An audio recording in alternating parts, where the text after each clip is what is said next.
അപ്പം മരിച്ചിട്ട് 21 വർഷമാവണം. അതിന് വേണ്ടി ഞങ്ങൾ അമ്പലത്തിൽ പോവുകയൊക്കെ ചെയ്യുന്നുണ്ട്. Hello guys, welcome back to my YouTube channel.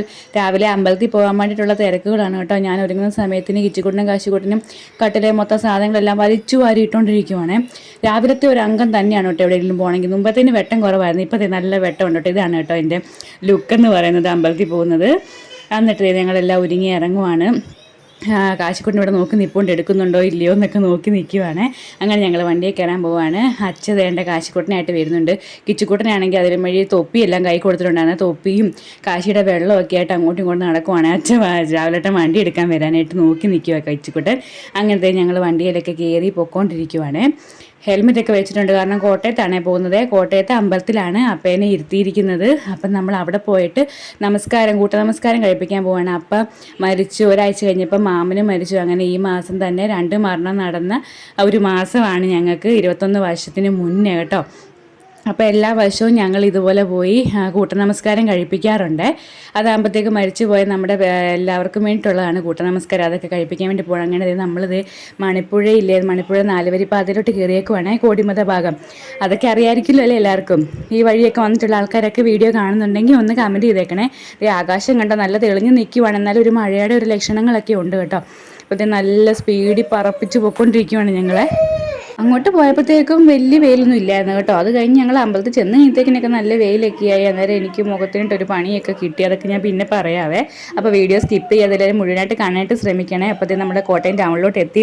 നമ്മുടെ തിരുനക്കര പകൽപ്പൂരത്തിൻ്റെ തൊട്ടിലാട്ടവും സംഭവങ്ങളും എല്ലാം ഇവിടെ റെഡിയാക്കിയിട്ടുണ്ട് കേട്ടോ. മൈതാനത്ത് തിരുനക്കര പകൽപ്പൂരം അറിയാവുന്ന ആൾക്കാരൊക്കെ ഉണ്ടെങ്കിൽ ഒന്ന് കമൻറ്റ് ചെയ്തേക്കണേ. വരുന്ന ആൾക്കാരുണ്ടെങ്കിൽ അവരും ഒന്ന് കമൻറ്റ് ചെയ്തേക്കണേ.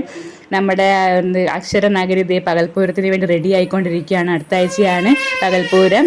പകൽപ്പൂരത്തിന് പോകണം എന്നൊക്കെ പറഞ്ഞിരിക്കുന്നു. എങ്ങനെയെങ്കിലും മുടങ്ങിപ്പോകുമെന്ന് അറിയത്തില്ല, എന്നാലും പോകാൻ പറ്റുവാണെങ്കിൽ പോകണം എന്നൊക്കെ ആഗ്രഹിച്ചാണ് കേട്ടോ ഇരിക്കുന്നത്. അപ്പോൾ പകൽപ്പൂരം ഇഷ്ടമുള്ള ആൾക്കാരൊക്കെ ഒന്ന് കമൻറ്റ് ലൈക്കും ഒക്കെ ചെയ്തേക്കണേ. തിരുനക്കരെ വന്നിട്ടുള്ള ആൾക്കാർ കമൻറ്റ് ചെയ്യാനായിട്ട് മറക്കരുത്. അപ്പോൾ നമ്മളിതേ താഴത്തെ അമ്പലത്തിലാണ് കേട്ടോ അപ്പേനെയൊക്കെ ഇരുത്തിയിരിക്കുന്നത്. നമ്മുടെ വിശ്വാസം വെച്ചിട്ട് നമ്മളൊരു അമ്പലത്തിൽ അങ്ങനെ ഇരുത്തുമല്ലോ മരിച്ചു പോയവരെ. അപ്പം ഈ അമ്പലത്തിൻ്റെ തിരുനക്കര അമ്പലത്തിൻ്റെ അങ്ങ് താഴെയായിട്ട് പുതിയ തൃക്കോവിൽ എന്ന് പറഞ്ഞൊരു അമ്പലമുണ്ട്. അവിടെ നമ്മൾ പോയിട്ട് തിരിച്ച് വരുമ്പോഴത്തേക്ക് ഇവിടെ കയറാൻ വേണ്ടിയിട്ടാണ്. അവിടെ നമുക്ക് നമസ്കാരം എന്ന് പറയുന്ന സംഭവം ഉണ്ടല്ലോ, അത് കഴിപ്പിക്കാനായിട്ടുണ്ട്. അപ്പോൾ അവിടുത്തെ നട നേരത്തെ അടയ്ക്കും. അപ്പോൾ അടയ്ക്കുന്നതിന് മുന്നേ എന്നാൽ അവിടെ പോയിട്ട് വരാമല്ലോ എന്നോർത്ത് ഞങ്ങൾ നേരെ അങ്ങോട്ട് പോകണം കേട്ടോ. അപ്പോൾ ഇവിടെ നല്ല തിരക്കുണ്ട് തിരുനക്കരയിലൊക്കെ. ഈ സമയത്ത് ആരെങ്കിലും ഉണ്ടെന്നുണ്ടെങ്കിൽ അവരൊന്ന് കമൻറ്റ് ചെയ്തേക്കണം കേട്ടോ. ഞങ്ങൾ ഞായറാഴ്ചയാണ് കേട്ടോ പോയത്. അപ്പോൾ അതിൻ്റെ അതിലും വഴി നമ്മൾ ഇടയ്ക്കൂടെ വരുമ്പോഴത്തേക്ക് ആ മുകളിലോട്ടുള്ള വഴി കൂടെ വേണമെങ്കിൽ നമുക്ക് തിരുനക്കരയുടെ പുറകിലോട്ട് ചെന്ന് കയറാം. അപ്പോൾ അതിൻ്റെ താഴോട്ടുള്ള വഴി കൂടെ ഞങ്ങൾ ഇങ്ങി പോയി വേണം കേട്ടോ. ഇവിടെയാണ് ആ അമ്പലം. മാമനെയും അപ്പയും എല്ലാവരും ഇരുത്തിയേക്കുന്നത് അവിടെയാണ്. അപ്പം നമ്മളവിടെ ചെന്നിട്ട് കൂട്ടനമസ്കാരം എന്ന് പറഞ്ഞുള്ളത് കഴിപ്പിക്കുമ്പോഴത്തേക്കും നമ്മുടെ മരിച്ചുപോയ ആൾക്കാർക്കെല്ലാം വേണ്ടിയിട്ടാണ് കൂട്ടനമസ്കാരം എന്ന് പറഞ്ഞത്. ഒരാൾക്ക് തന്നെ കഴിപ്പിക്കുമ്പോൾ നമ്മൾ നമസ്കാരം മാത്രം അങ്ങനെയാണ് കഴിപ്പിക്കുന്നത് കേട്ടോ. ഒന്ന് ഓരോരുത്തരുടെ വിശ്വാസമാണ്, അതിനൊന്നും ആരും ഒന്നും പറയാനായിട്ട് വരല്ല കേട്ടോ. ഓരോരുത്തർക്കും ഓരോ വിശ്വാസങ്ങളുണ്ടല്ലോ. അപ്പോൾ ഇതാണ് കേട്ടോ അമ്പലം. നമ്മളവിടെ ചെന്ന് എണ്ണയൊക്കെ വാങ്ങിച്ച് അങ്ങോട്ട് നടക്കുവാണ് കേട്ടോ. എന്നിട്ട് നമ്മൾ അകത്ത് കയറി കഴിഞ്ഞിട്ട് പിന്നെ വീഡിയോ ഒന്നും എടുത്തിട്ടില്ലേ, ഫോൺ അങ്ങനെ ഉപയോഗിക്കാൻ പറ്റത്തില്ല അതുകൊണ്ട്. അപ്പം മരിച്ചിട്ട് 18-ാം തീയതി ആകുമ്പോഴത്തേക്കിനാണ് 21 വർഷം ആകുന്നത്. അപ്പം നാള് കഴിഞ്ഞു പോയായിരുന്നു. നാളിനാണ് ചെയ്യേണ്ടത്, എന്നാലും നമ്മൾ അന്ന് എനിക്ക് പോകാനായിട്ട് സാധിച്ചില്ല. അതുകൊണ്ട് പിന്നെ ഈ മാസം എപ്പോഴെങ്കിലും ചെയ്താൽ മതിയെന്ന് ഓർത്ത് അങ്ങനെ നമ്മൾ 18-ാം തീയതിക്ക് മുന്നേ ഒന്ന് പോയതാണ് കേട്ടോ. അപ്പോൾ ഇങ്ങനെയാണ് ഞങ്ങൾ അമ്പലത്തിൽ നിന്നൊക്കെ തൊഴുതെല്ലാം ഇറങ്ങി നമസ്കാരമൊക്കെ കഴിപ്പിച്ചിട്ട് വന്നു. അപ്പം ഞങ്ങൾക്ക് കുഞ്ഞിലെ അപ്പം ഇങ്ങനെയാണ് ചന്ദനം തൊട്ട് തന്നിരുന്നത്. അപ്പം കിറ്റിക്കൊണ്ടും കാശിക്കൊണ്ടും ഞാനും ഇപ്പോൾ അമ്പലത്തിൽ പോകുമ്പോൾ അങ്ങനെയാണ് കേട്ടോ ചന്ദനം തൊടുന്നത്, ഗോപുട്ട് പോലെ. എന്നിട്ട് നമ്മൾ നേരെ തിരുനക്കരയെ വന്നു. തിരുനക്കര ഒത്തിരി സംഭവങ്ങളൊക്കെ ഉണ്ട് വിൽക്കാനുള്ളത്. പായസമേള സാധനങ്ങളെല്ലാം വിൽക്കാൻ വേണ്ടി വെച്ചിട്ടുണ്ട്. കാശിയും കിച്ചു എന്നാണെന്നറിയത്തില്ല, ഇത്തവണ മാത്രം ഒന്നിനു വേണ്ടി വഴക്കുണ്ടാക്കിയില്ല. ഒരു സാധനം പോലും വാങ്ങിച്ചു തരാൻ പറഞ്ഞ് നിർബന്ധം പിടിച്ചില്ല കേട്ടോ. അത് വലിയൊരു സന്തോഷമായിരുന്നേ. അങ്ങനെ നമ്മൾ തിരുനക്കരയെ വന്നു. അകത്ത് കയറാനും നല്ല ആളുണ്ടായിരുന്നേ. അങ്ങനെ ഞങ്ങൾ കയറി തൊഴുതിട്ടൊക്കെ പതുക്കെ ഇറങ്ങിയൊക്കെ വന്നു. ഇത് അകത്തെ കാഴ്ചകളാണ്. അകത്ത് ഈ ഭാഗത്ത് വലിയ ആളില്ല, എന്നാലും നമ്മൾ തുഴന്ന് അവിടെ ഭയങ്കര ആളായിരുന്നു കേട്ടോ. ഇത് തിരുനക്കര ശിവനെ അറിയാത്ത ആരെങ്കിലും ഉണ്ടോ? അപ്പം മതപ്പാടിലാണ്, അതുകൊണ്ട് അങ്ങോട്ട് അടുത്തോട്ട് പോകലെന്നൊക്കെ പറഞ്ഞ് എഴുതി വെച്ചിട്ടുണ്ട് അവിടെ. ഞാൻ അന്നേരം വീഡിയോ എടുക്കാൻ നേരത്തെ ഓർത്ത് പുറകിൽ എന്തെങ്കിലും സാധനം കൊണ്ട് എറിയുമോ എന്നൊക്കെ പേടിച്ച് നിൽക്കുവാണ്.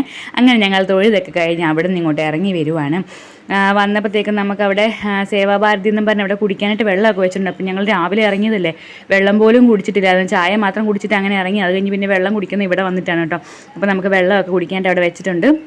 വെള്ളമെല്ലാം കുടിച്ചിട്ട് വന്നു കഴിഞ്ഞപ്പോഴത്തേക്കും ആകെ പഴം വാങ്ങിച്ചെന്ന് പറയാനായിട്ട് സിന്ദൂരം കണ്ടപ്പോഴത്തേക്ക് സിന്ദൂരം വാങ്ങിച്ചു. അപ്പോൾ സിന്ദൂരം എന്ന് പറഞ്ഞപ്പോൾ തന്നെ ആ ചേട്ടൻ പറ്റി നമ്മുടെ ഡെപ്പിയില്ലേ അതിനകത്താണ് തന്നത്. അപ്പോൾ പിന്നെ വേണ്ടെന്ന് പറയാൻ പറ്റത്തില്ലല്ലോ, കുങ്കുമം മാത്രം മേടിക്കേണ്ടാണ് പോയത്. അങ്ങനത്തെ ഡെപ്പി എനിക്ക് ഇവിടെ ഇരിപ്പുണ്ടായിരുന്നു വീട്ടിൽ, അത് ഞാൻ ലാസ്റ്റ് കാണിക്കാവേ.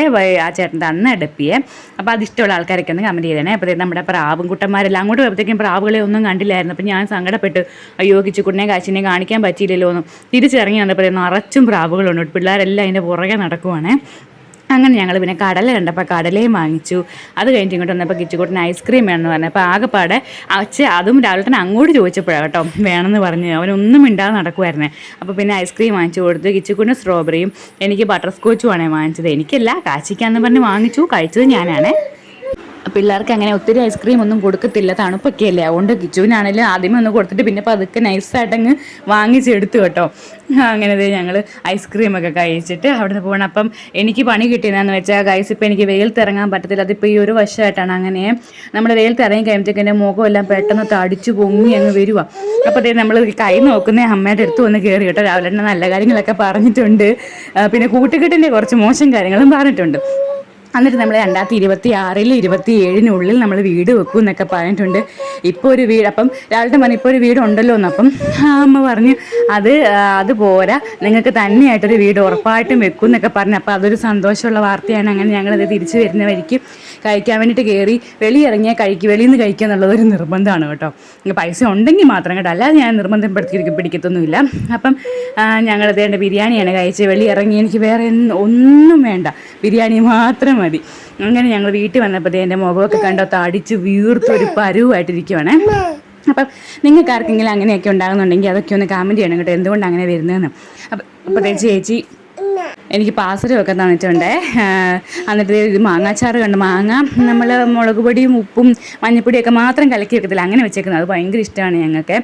അപ്പോൾ അത് കണ്ടപ്പോഴത്തേക്കും കഴിക്കാൻ പറ്റിയില്ല. അന്നത്തേക്കും ടേസ്റ്റ് നോക്കുവാണെങ്കിൽ സൂപ്പർ, നല്ല പുളിയും ചെറിയ മധുരമൊക്കെ ഉണ്ടായിരുന്നേ. അപ്പോഴത്തേക്കും അതും കഴിഞ്ഞപ്പോഴത്തേക്ക് നല്ലൊരു മഴ പെയ്തപ്പോഴത്തേക്കും നമ്മുടെ ചൂടൊക്കെ ഒന്ന് കുറഞ്ഞു കേട്ടോ. അതെല്ലാം കഴിഞ്ഞപ്പോഴത്തേക്കും പിന്നെ എന്താണ് ആ മുഖത്ത് പിന്നെ നമ്മൾ വന്ന പാടെ ദേഹം കഴുകി എല്ലാം ഇത് മാറി, ഡ്രസ്സൊക്കെ മാറി കഴിഞ്ഞപ്പോൾ കുറേ നേരം കഴിഞ്ഞപ്പോൾ കുറച്ച് തടുപ്പൊക്കെ മാറി. അത് എന്നാ അറിയത്തില്ല കേട്ടോ അങ്ങനെ വരുന്നേ. ഇപ്പോൾ ഡോക്ടറിനെ കാണിക്കാൻ വേണ്ടി ഇരിക്കുവാണ്. മൊത്തം പ്രശ്നങ്ങളാണ് ഈ കുറേ നാളുകളായിട്ട് കേട്ടോ. അപ്പം രാത്രിത്തേക്കും സവോളയും പച്ചമുളകും ഒക്കെ അരിഞ്ഞിട്ട് നമ്മുടെ ഒരു മുളക് റെഡിയാക്കുവാണ്. മുളക് കറി കേട്ടോ, മുളക് കറി. പണ്ട് അമ്മ ഞങ്ങൾക്ക് കറിയൊന്നും ഇല്ലാഞ്ഞ സമയത്തിന് പൊട്ടിച്ച് തരുന്നതാണ്. പെട്ടെന്ന് സവോള അരിഞ്ഞ് പച്ചമുളക് അരിഞ്ഞ് വെളിച്ചെണ്ണയും മാത്രം ഒഴിച്ച് ഉപ്പും കൂടെ ഒഴിച്ചിട്ട് നല്ലൊരു കറി. അതുണ്ടെങ്കിൽ പിന്നെ വേറെ ഒരു കറിയുടെ ആവശ്യമില്ല കേട്ടോ. അപ്പോൾ അന്ന് മുതൽ ഞങ്ങൾക്കിത് ഫേവറേറ്റ് കറിയാണ്. സാധാരണ ഇതിനകത്ത് തക്കാളിക്കൊക്കെ ഇടുന്ന ആൾക്കാരുണ്ട്, പക്ഷേ എനിക്ക് ആ ടേസ്റ്റ് ഇഷ്ടമില്ല. പച്ചമുളകും സവോളയും വെളിച്ചെണ്ണയും ഉപ്പും മാത്രം. ഇപ്പം ഞാൻ ഒഴിക്കുന്ന ഉപ്പാണ്, മുമ്പേ ഒഴിച്ചത് വെളിച്ചെണ്ണ. അത് മാത്രം മതി. എന്നിട്ട് കൈ കൊണ്ട് നന്നായിട്ട് ചേർത്തുമ്പോൾ നമ്മൾ സൂപ്പർ കറി ഇവിടെ റെഡി ആയിട്ടുണ്ട്. അപ്പോൾ സാമ്പാറും വൻപയർ മെഴുക്കുവരട്ടിയൊക്കെ ഉണ്ടായിരുന്നു. എന്നാലും ഞാൻ പെട്ടെന്ന് വീട്ടിൽ ചെന്നപ്പോഴത്തേക്കിന് ആ ഒരു ഓർമ്മ, അപ്പം മരിച്ച സമയത്തും ആ ഒരു സമയമൊക്കെ പെട്ടെന്ന് ഓർമ്മ വന്നപ്പോഴത്തേക്കും പിന്നെ സവോള അങ്ങനെ അരിഞ്ഞൊക്കെ എടുത്തതാണ് കേട്ടോ. അന്നേരത്തേക്ക് വേണ്ട സാമ്പാറും പിന്നെ മുളകും സവോളയും എല്ലാം കൂടെ കൂട്ടി കഴിക്കാൻ വേണ്ടിയിട്ടൊക്കെ പോവുകയാണേ. അത് കഴിഞ്ഞപ്പോൾ പിന്നെ ചേച്ചിയും മൂത്ത പിള്ളേരും ഒക്കെ ഇവിടെ ഉണ്ടായിരുന്നു. അത് കഴിഞ്ഞപ്പോൾ മൂത്ത ചേച്ചിയുടെ 2 മൂത്ത ചെറുക്കന്മാർ കളിക്കാൻ വേണ്ടി പോയി. അപ്പം ഞാനും പപ്പിയും അമ്മ കുളിക്കുമായിരുന്നേ. അപ്പോൾ പപ്പിയും ഞാനും കൂടെ കഴിച്ച്, എനിക്ക് വിശന്നിട്ട് വയ്യായിരുന്നു. വൈകുന്നേരം അങ്ങനെയൊന്നും കഴിച്ചില്ല, ചായ മാത്രം കുടിച്ചോളായിരുന്നേ. അപ്പോഴത്തേക്ക് വേണ്ട ചോറ് ഉണ്ണുവാണ്. ഞാനുണ്ട സമയത്തിന് പപ്പി എന്നാണ് കേട്ടോ വിളിക്കുന്നത്. പപ്പിക്കും കൂടെ ചോറെടുത്ത് കൊടുത്തേ. കിച്ചുക്കുട്ടനും കാശിക്കുട്ടനും അതിന് മുന്നേ ഓരോന്ന് കഴിക്കാനൊക്കെ കൊടുത്തുകൊണ്ട് അവർ കൊടുത്താലും ചോറപ്പം ഉണ്ണത്തില്ല. അതുകൊണ്ട് ഞങ്ങൾ കഴിച്ചിട്ട് കുറേ നേരം കൈമം കൊടുക്കാമെന്നും പറഞ്ഞ് പിന്നത്തേക്കിന് വെച്ചു. അങ്ങനെ ഞാൻ കഴിക്കുകയാണ് കേട്ടോ. കറി എല്ലാം കൂട്ടി നല്ല രസമായിരുന്നു കേട്ടോ. മീനൊന്നും ഇല്ലായിരുന്നു ഇന്ന്. ഉള്ളത് കൊണ്ട് നമുക്ക് ഓണം പോലെ അങ്ങനെയാണല്ലോ വേണ്ടത്. അപ്പം നല്ല ടേസ്റ്റ് ഉണ്ടായിരുന്നു. അതെല്ലാം കഴിച്ച് വേണ്ടപ്പോഴാണ് കേട്ടോ പപ്പി നമ്മുടെ സേമിയ പായസം ഉണ്ടാക്കുന്ന വീഡിയോയിൽ എല്ലാവരും കണ്ടു കാണുമല്ലോ. അത് കഴിഞ്ഞ് കിച്ചുകുണ്ണനും കാശിക്കുണ്ണനൊക്കെ കളിയും ബഹളവും ഒക്കെ ആയി. കിച്ചുകുണ്ണൻ കാശി അവിടെ ചെന്ന് കഴിഞ്ഞാൽ പിന്നെ അവിടെ ഒരു മേളമാണ്. അപ്പോൾ മോളമ്മയൊക്കെ അവിടെ ഉണ്ടായിരുന്നു കേട്ടോ. അവർ പിന്നെ പകൽ തിരിച്ചു പോയായിരുന്നു അവരുടെ വീട്ടിലോട്ട്. അന്നേരം കിച്ചും കാശിയും എല്ലാം കളിച്ച് പപ്പിയുണ്ട്. മോളമ്മയുടെ വോക്കറാണേ. അതെ, മോളമ്മയെന്ന് പറഞ്ഞത് രണ്ടാമത്തെ ചേച്ചിയുടെ ഇന്നലത്തെ വീഡിയോയിൽ എല്ലാവരും കണ്ടിട്ടുണ്ടല്ലോ. അപ്പോൾ അവളുടെ വോക്കറാണത്. അതെല്ലാം ഇങ്ങനെ കളിച്ച് ഞങ്ങളുടെ ഒരു ദിവസം ഒരു ഞായറാഴ്ച അങ്ങനെ പോയി കേട്ടോ. അമ്പലത്തിൽ പോയിട്ട് വന്നപ്പോൾ അങ്ങോട്ട് വീട്ടിലോട്ട് കയറിയതാണ്. ഇതാണ് കേട്ടോ അപ്പ. 21 വർഷമാകും 18-ാം തീയതി ആകുമ്പോഴത്തേക്കും. അത് കഴിഞ്ഞിട്ട് 23-ാം തീയതി ആകുമ്പോഴത്തേക്കും മാമ മരിച്ചിട്ടും 21 വർഷമാകും. അതുകൊണ്ടാണ് ഇന്ന് അമ്പലത്തിലൊക്കെ പോയട്ടോ. അത് കഴിഞ്ഞപ്പോഴത്തേക്ക് കാശിക്കും കിച്ചുവിനും കഞ്ഞിയൊക്കെ കൊടുത്തു. പിന്നെ നമ്മൾ അവിടുന്ന് യാത്രയൊക്കെ പറഞ്ഞ് ഇറങ്ങാനൊക്കെ പോകണം. അപ്പോഴത്തേക്ക് ഇതാണ് കേട്ടോ നമ്മൾ രാവിലെ മേടിച്ച സിന്ദൂരത്തിൻ്റെ ഡപ്പ. ഇതുപോലത്തെ ഡപ്പ ഇഷ്ടമുള്ള ആൾക്കാരൊക്കെ ഒന്ന് കമൻറ്റ് ചെയ്തേക്കണേ. അപ്പോൾ ഈ കുഞ്ഞു വീഡിയോ ഇഷ്ടപ്പെട്ടെന്ന് വിശ്വസിക്കുന്നത്, ഇഷ്ടപ്പെട്ടിട്ടുണ്ടെങ്കിൽ ലൈക്ക് ചെയ്യാനും കമൻറ്റ് ചെയ്യാനും ഷെയർ ചെയ്യാനും മറക്കല്ലേ. അടുത്ത വീഡിയോ ആയിട്ട് ഉടനെ വരാം. Thank you guys.